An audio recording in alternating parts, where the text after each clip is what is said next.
Assalamualaikum warahmatullahi wabarakatuh semuanya. Selamat datang di channelku. Hari ini aku akan menceritakan tentang seblak busuk di Gang Mawar. Murah tapi mematikan. Ingat ya, ini cerita hanya karangan semata, bukan kisah asli. Sebelum mulai jangan lupa bersyukur kepada Allah yang Maha Esa, dan jangan lupa bersolawat untuk Nabi kita Muhammad. Bagi yang beragama Islam, jangan lupa untuk klik like, share, subscribe, dan loncengnya ya, agar dapat notifikasi saat channel ini update. Oke, mari kita mulai ceritanya. Warung 5.000 di Gang Mawar. Gang Mawar selalu hidup menjelang sore. Suara motor bercampur aroma cabai goreng yang menyengat. Anak-anak pulang sekolah berlarian dengan uang receh mencari jajanan murah. Di ujung gang becek, berdirilah warung kecil dengan spanduk lusuh bertuliskan, "Seblak pedas nikmat Bu Rasti. Harga mulai 1.000-5.000. Warung itu sederhana, meja kayu, terpal bolong, dan asap pedas yang mengepul. Tapi pengunjungnya tak pernah sepi. Katanya, seblak Bu Rasti rasanya beda, pedasnya nendang, gurihnya mantap. Meski begitu, ada aroma aneh di udara, bau anyir samar di balik cabai dan bawang. Tapi siapa peduli? Harganya murah, dan itu cukup membuat orang lupa semuanya." Bu Rasti berdiri di belakang wajan besar dengan celemek lusuh dan tangan cekatan. Usianya sekitar 45 tahun, matanya cekung tapi tajam. Setiap kali mengaduk, uap panas menutupi wajahnya, membuatnya tampak seperti bayangan di tengah kabut merah pedas. "Pedasnya berapa, Nak?" tanyanya. "Level 7, Bu," jawab bocah kecil dengan bangga. Bu Rasti tersenyum, mengambil kerupuk oranye dari ember di bawah meja. Sebagian sudah mulai menghitam, tapi ia tetap mencampurkannya ke air mendidih bersama cabai halus. Bahan-bahan di dapur itu sebenarnya sudah basi: sosis asam, telur berbau, dan kerupuk lembek. Tapi Bu Rasti tak peduli. "Yang penting pedas," gumamnya. Ketika seblak tersaji, uapnya menguar dan semua pelanggan menelan ludah. Seorang ibu yang lewat menutup hidung. "Baunya makin aneh aja," katanya. Temannya menjawab santai, "Tapi enak, Bu. Anak saya tiap hari beli." Bu Rasti tersenyum samar. Ia tahu, meski orang mencurigai warungnya, mereka akan selalu kembali. Karena seblaknya bukan sekadar makanan, melainkan sesuatu yang membuat orang ingin dan ingin lagi. Malam tiba. Setelah pelanggan terakhir pulang, Bu Rasti mematikan kompor dan duduk di dapur yang gelap. Dari ember bahan yang tertutup, terdengar suara pelan, tik-tik. Ia menatapnya lama, lalu berbisik, "Tenang, besok kita masak lagi." Ember itu bergetar sedikit. Rahasia di dapur Bu Rasti. Pagi itu Gang Mawar masih sepi. Kabut tipis menggantung di udara, dan hanya suara ayam kampung terdengar dari kejauhan. Di balik warung kecilnya, Bu Rasti sudah sibuk di dapur sempit yang lembab dan gelap. Cahaya redup dari lampu 5 watt menyorot ember-ember besar di lantai. Satu berisi kerupuk lembek, satu lagi penuh potongan sosis yang mengeluarkan bau asam menusuk. Bu Rasti menutup hidungnya sebentar, lalu berkata pelan, "Masih bisa, sayang kalau dibuang." Ia mengambil sendok kayu besar dan mulai mengaduk ember itu. Cairan berminyak berwarna kecoklatan muncul di permukaannya, bergelembung pelan seperti sedang mendidih. Dari ember itu keluar aroma aneh, campuran busuk dan pedas, tapi menggoda. Di rak atas, deretan bumbu instan dan penyedap rasa tertata rapi. Sebagian bungkusnya sudah kusam, beberapa lewat tanggal kedaluarsa.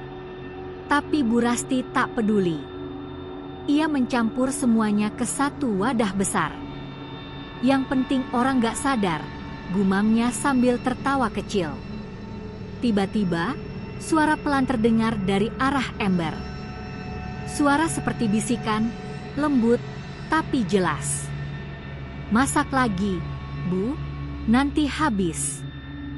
Bu Rasti terdiam. Tangan tuanya berhenti mengaduk. Matanya menatap ember itu, dan untuk sesaat, ia melihat bayangan wajah samar muncul di permukaan cairan. Wajah itu tersenyum dengan mata hitam legam. Ia mundur setapak, jantungnya berdegup cepat. Tapi hanya sebentar. Bu Rasti menarik napas panjang, menenangkan diri. "Ah, cuma bayangan," katanya datar. Lalu ia kembali bekerja, seolah tak terjadi apa-apa. Di luar, anak-anak mulai lewat menuju sekolah. Beberapa menatap warung yang belum buka sambil berbisik, "Bu Rasti jualan lagi gak ya? Aku pengin seblaknya." Yang lain menjawab, "Kemarin Mama bilang jangan makan di situ, katanya bahan-bahannya basi." Namun, begitu matahari naik dan aroma cabai pertama keluar dari dapur, semua larangan itu hilang. Mereka tetap datang. Mereka tetap lapar. Dan di dapur yang panas itu, Bu Rasti tersenyum sambil menuang kuah merah kental dari ember ke panci besar. Dari dalam ember, terdengar suara pelan seperti tawa kecil yang menular. "Hehe, pedasnya belum cukup, Bu." Pelanggan yang pingsan. Sore itu, warung Bu Rasti kembali ramai. Asap pedas memenuhi udara, dan suara tawa bercampur batuk-batuk pelanggan menggema di gang sempit. Seorang anak bernama Rino, kelas 6 SD, datang dengan uang 2.000 di genggamannya. Ia pelanggan tetap, hampir tiap hari makan di sana. "Bu, seblak level 7 kayak biasa ya?" serunya semangat. Bu Rasti tersenyum kecil. "Wah, kamu makin kuat aja ya, Rino. Bentar ya, Bu bikinin yang spesial." Ia menyiapkan mangkuk, mengambil kerupuk lembek dari ember, menambahkan potongan sosis, lalu menuangkan kuah merah dari panci besar. Aromanya menggoda, membuat air liur menetes bahkan sebelum tersaji. Rino makan cepat, seperti kelaparan. Lidahnya panas, tapi ia terus menyuap. Beberapa menit kemudian, wajahnya mulai pucat. Napasnya berat. "Bu, pedasnya beda ya sekarang," katanya pelan. Bu Rasti menatapnya, diam. Senyum samar terukir di bibirnya. "Enak, kan?" Rino mengangguk, tapi detik berikutnya tubuhnya jatuh ke tanah. Mangkuknya terguling, seblak tumpah ke lantai. Orang-orang berteriak panik. "Bu Rasti! Anak ini pingsan!" Bu Rasti pura-pura terkejut. Ia cepat-cepat menyiramkan air ke wajah Rino. "Wah, mungkin dia belum makan dari pagi," katanya tenang. Beberapa warga membantu membopong Rino ke rumahnya, sementara pelanggan lain tetap duduk menunggu. "Gak apa-apa, Bu. Cuma kepedesan kali," ujar salah satu pembeli.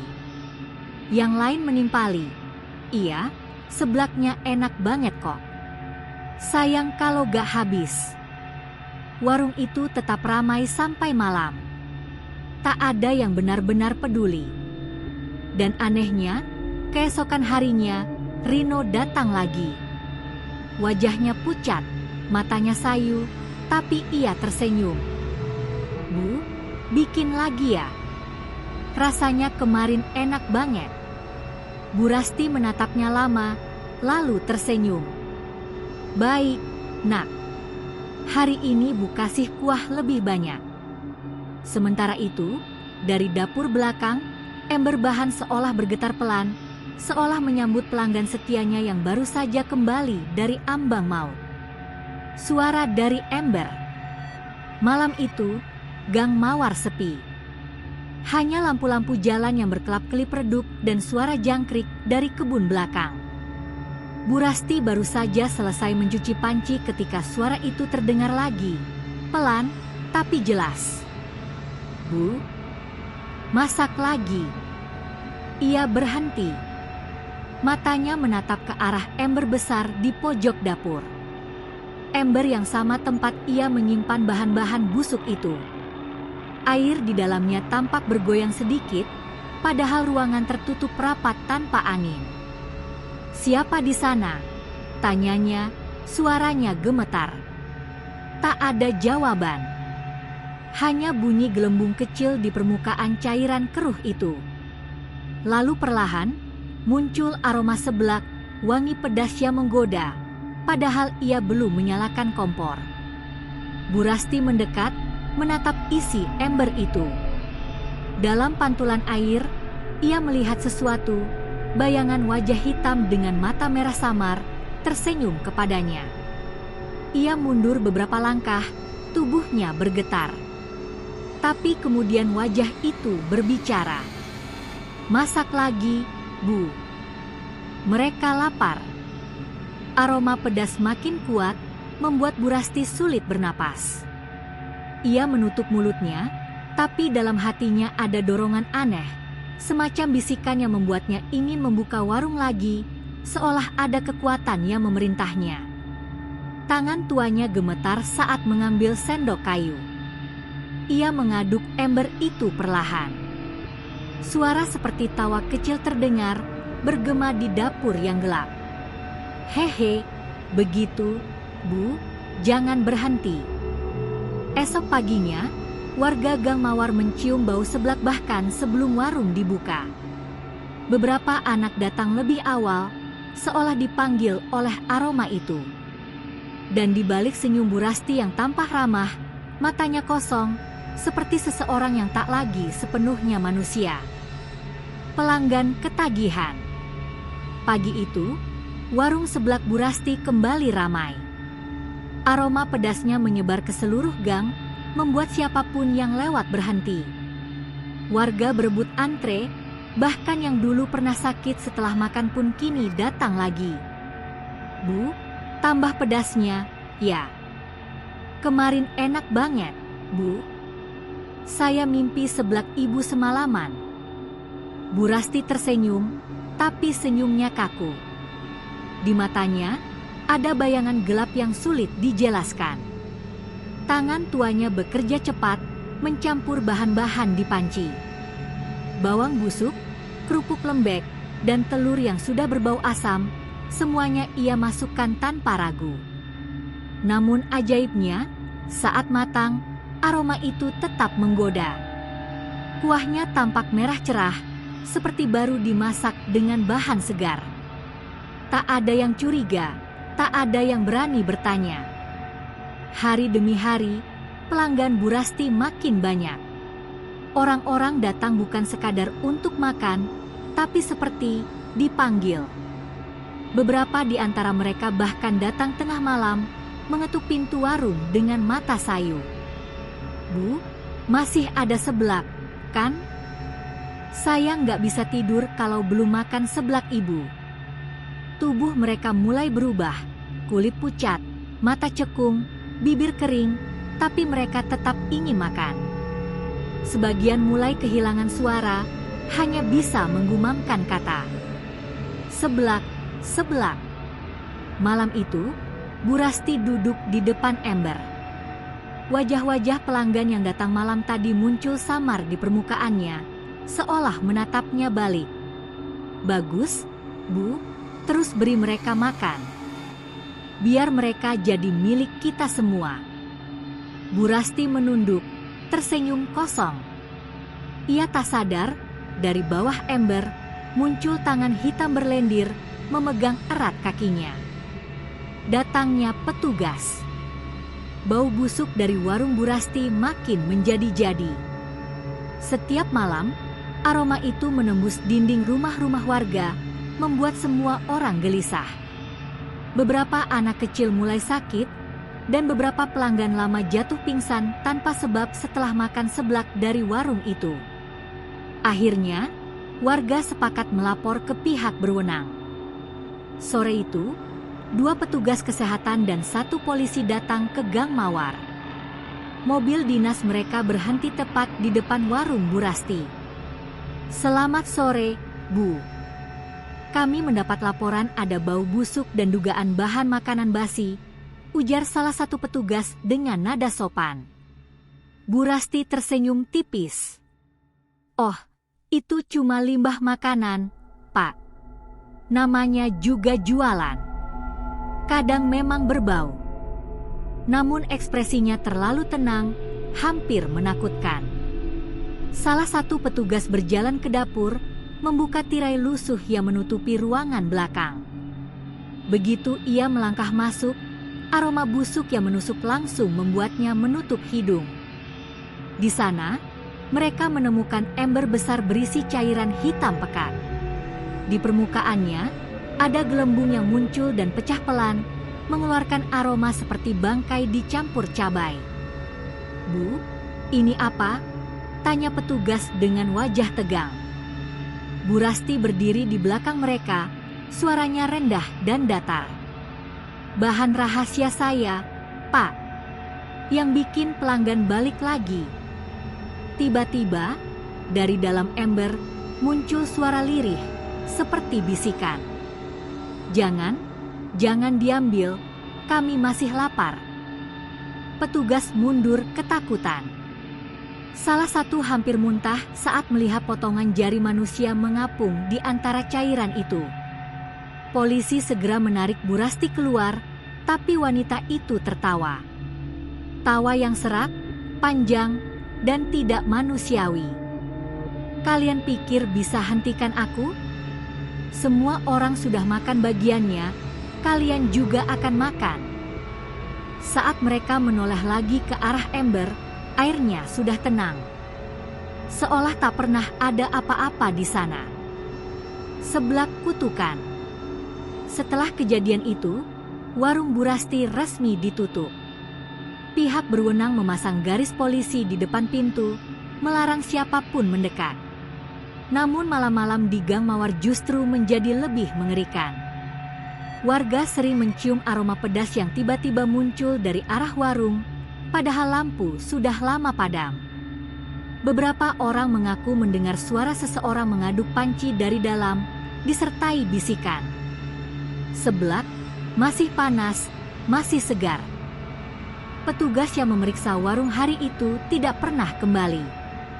Mobil mereka ditemukan terparkir di pinggir jalan besar, mesin masih menyala, tapi kursinya kosong, dan di dashboard ada sisa kerupuk pedas yang belum habis dimakan. Mbak Yani, yang dulu paling curiga, mulai bermimpi aneh. Dalam mimpinya, Bu Rasti datang dengan wajah penuh luka, membawa panci besar. "Aku cuma mau jualan, Yan, tapi mereka yang menyuruhku terus masak." Saat bangun, tangan Mbak Yani terasa panas, dan di atas meja ada mangkuk seblak masih berasap. Padahal warung itu sudah ditutup 2 hari.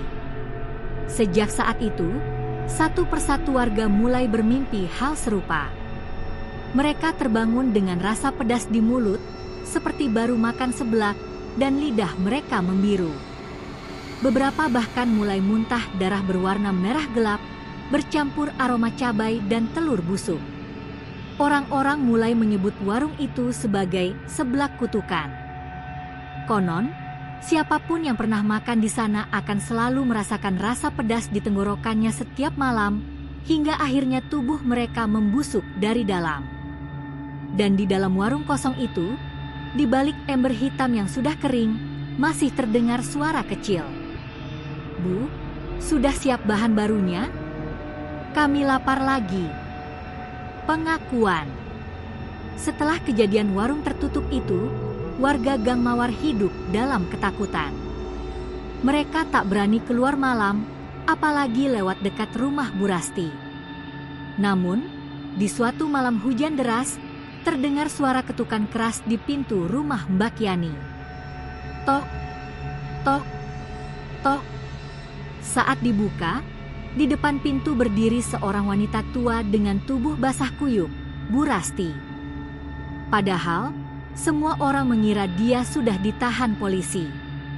Wajahnya pucat, matanya cekung, dan tangannya menggenggam panci berkarat. "Aku mau bicara," bisiknya lirih. Mbak Yani ketakutan, tapi rasa penasaran membuatnya tak menutup pintu. Bu Rasti duduk di kursi ruang tamu, menatap kosong ke arah dinding. Hujan di luar deras, tapi suaranya kalah oleh nada pelan wanita itu saat mulai bicara. "Aku nggak pernah niat jahat, Yan. Aku cuma mau warungku laku. Tapi sejak malam itu, semuanya berubah." Mata Bu Rasti menatap ke tanah, air matanya bercampur air hujan. Ia bercerita bahwa beberapa bulan lalu, ia membeli bahan makanan murah dari seorang pedagang keliling. Pedagang itu aneh, tubuhnya kurus, matanya merah, dan ia berpesan, "Gunakan bahan ini sekali saja, Bu. Nanti pelanggan ibu nggak akan pernah berhenti makan." Awalnya Bu Rasti tak percaya, tapi setelah mencoba, benar, seblaknya laku keras. Namun setelah itu, bahan-bahan segar yang ia pakai selalu berubah sendiri menjadi busuk. Dan setiap kali ia berhenti memasak, suara dari dalam ember memanggilnya lagi, memaksa. "Masak, Bu, atau gantian ibu yang dimasak?" Bu Rasti menggigil. "Aku udah coba bakar embernya, tapi api nggak mau nyala. Aku udah kubur di belakang rumah, tapi tiap pagi ember itu balik lagi ke dapur." Air mata mengalir di pipinya. "Aku cuma pengen berhenti, Yan. Tapi kutukannya udah terlalu dalam." Mbak Yani menatapnya ngeri. Tapi sebelum sempat bicara, tiba-tiba suara dari luar jendela terdengar. Suara sendok mengaduk panci, disertai bisikan halus. "Bu, waktunya masak lagi." Dan dalam sekejap, tubuh Bu Rasti kaku. Dari tangannya, darah menetes, membentuk huruf samar di lantai. Seblak itu tidak boleh berhenti. Bau busuk menyebar. Setelah malam pengakuan itu, Mbak Yani tidak pernah terlihat lagi. Rumahnya terkunci rapat, lampunya padam, dan bau aneh mulai keluar dari dalam.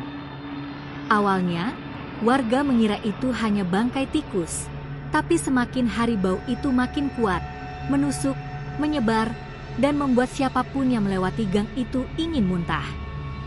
Gang Mawar kini sunyi. Orang-orang mulai pindah satu persatu. Namun tak peduli seberapa jauh mereka pergi, bau busuk itu tetap mengikuti. Aroma pedas bercampur amis, seperti seblak basi yang direbus dengan daging busuk. Suatu malam, angin kencang berembus dari arah rumah Bu Rasti. Bau itu menyebar cepat, menembus celah-celah rumah, membuat orang-orang terbangun dengan perasaan mual luar biasa. Beberapa warga mulai mimpi buruk yang sama, duduk di warung Bu Rasti, memakan seblak panas yang terus mendidih, sementara tangan mereka sendiri perlahan membusuk. Di tengah kegelapan, garis polisi yang menutupi warung tiba-tiba robek sendiri. Lampu di dalam warung menyala, meski tak ada listrik tersambung. Dari jendela, terlihat panci besar di atas kompor, mendidih, dan sendok kayu yang bergerak sendiri mengaduknya perlahan. Masih hangat, masih enak. Mereka lapar, semua harus makan. Keesokan paginya, beberapa petugas datang untuk memastikan laporan warga. Namun begitu mereka memasuki gang, bau busuk itu begitu kuat hingga membuat mereka muntah di tempat. Salah satu petugas yang mencoba membuka pintu warung langsung pingsan setelah mencium uap yang keluar dari dalam panci. Saat pintu didobrak, pemandangan di dalam membuat semua orang terpaku ketakutan. Dinding warung dipenuhi cipratan merah tua, seperti darah yang sudah mengering. Di sudut dapur, ember hitam itu berdiri, retak di bagian bawahnya, Dan dari celah itu, cairan merah pekat menetes keluar, menyebar ke lantai, mengalir seperti urat hidup. Bau busuk itu bukan sekadar bau. Itu hidup. Uap panas dari panci naik ke udara, membentuk bayangan wajah Bu Rasti yang tersenyum. Sekarang semua sudah makan, semua sudah jadi bagianku. Satu persatu petugas yang masuk ke dalam warung mulai batuk, lalu kejang, dan akhirnya jatuh. Darah mereka keluar dari hidung dan telinga, mengeluarkan aroma pedas yang sama, seolah tubuh mereka berubah menjadi bagian dari seblak itu sendiri. Dalam hitungan jam, Gang Mawar benar-benar kosong. Tak ada suara, tak ada kehidupan. Namun, di tengah kesunyian itu, angin masih membawa bau yang sama. Bau pedas, amis, dan hangus, bau seblak kutukan yang tak akan pernah hilang. Dan saat malam tiba, jika ada orang lewat di ujung gang itu, mereka akan mendengar suara sendok kayu dari kejauhan. Pelan, teratur, dan menyeramkan. Aduk pelan-pelan, Bu. Seblaknya harus matang dulu. Warung tanpa penjual. Beberapa bulan setelah hilangnya seluruh warga Gang Mawar, tempat itu berubah menjadi kawasan kosong. Rumah-rumah ditinggalkan, jendela pecah, ket dinding terkelupas, dan rumputan liar tumbuh menutupi jalan. Tak ada yang berani mendekat, bahkan satpam perumahan enggan lewat sana. Orang-orang menyebutnya kampung seblak mati. Namun pada suatu malam yang sunyi, seorang pedagang keliling bernama Arif tersesat. Ia baru pulang dari kota, hujan turun deras, dan baterai ponselnya habis. Ketika mencari tempat berteduh, ia melihat cahaya samar di ujung jalan. Sebuah papan kayu berwarna merah tergantung miring dengan tulisan besar yang hampir pudar. Seblak Bu Rasti, pedasnya nagih. Arif heran. Warung di tempat sesepi ini, gumamnya. Ia mendekat, dan betul, di balik tirai plastik yang sudah robek, tampak warung kecil dengan meja panjang, panci besar di atas kompor, dan mangkuk-mangkuk tersusun rapi. Namun, tak ada siapapun di sana. Uap panas mengepul dari panci, aroma seblak menggoda menusuk hidungnya. Wangi cabai dan kerupuk goreng membuat perutnya berdesir lapar. "Halo? Ada orang?" serunya. Tak ada jawaban. Namun sendok kayu di dalam panci bergerak pelan, seolah sedang mengaduk sendiri. Kuah di dalamnya mendidih lembut, mengeluarkan suara bluk-bluk yang aneh, seperti napas seseorang. Lapar membuat Arif tak berpikir panjang. Ia duduk di kursi, mengambil satu mangkuk, dan menuangkan seblak itu sendiri. Aromanya luar biasa, pedas, gurih, sedikit amis, tapi menggugah. Ia menyuap 1 sendok, 2, 3. Rasanya begitu nikmat hingga ia tak sadar kuahnya mulai berubah warna, dari merah oranye menjadi kehitaman. Saat sendok terakhir hampir masuk ke mulutnya, Arif berhenti. Ia mendengar sesuatu dari dapur. Suara langkah pelan, diikuti bisikan. "Sudah enak, kan? Sekarang kamu gantian yang masak." Arif terdiam. Tangannya gemetar, matanya menatap panci. Uap panas naik ke udara, membentuk wajah wanita tua dengan senyum menyeramkan, Bu Rasti. "Seblakku, nggak boleh berhenti." Lampu warung berkelip, angin berhembus kencang, dan Arif menjerit keras sebelum semuanya gelap. Keesokan paginya, warga dari kampung sebelah melaporkan bahwa lampu di warung itu menyala semalaman. Mereka penasaran dan mencoba melihat ke dalam. Tak ada siapapun di sana. Namun di atas meja, ada satu panci penuh seblak hangat. Dan di kursi tempat Arif duduk semalam, tergantung topinya. Masih basah oleh hujan. Dan sejak malam itu, warung seblak Bu Rasti kembali buka. Tak ada penjual, tak ada suara manusia. Tapi setiap kali malam turun, aroma pedas itu menyebar lagi ke seluruh gang, menggoda siapapun yang melintas. Beberapa orang yang pernah makan di sana bersumpah, rasanya luar biasa. Namun satu hal selalu sama. Setelah makan, mereka menghilang. Dan keesokan harinya, panci di warung itu selalu penuh kembali, seperti baru dimasak. Kini, warung itu hanya dikenal dengan satu nama, warung tanpa penjual.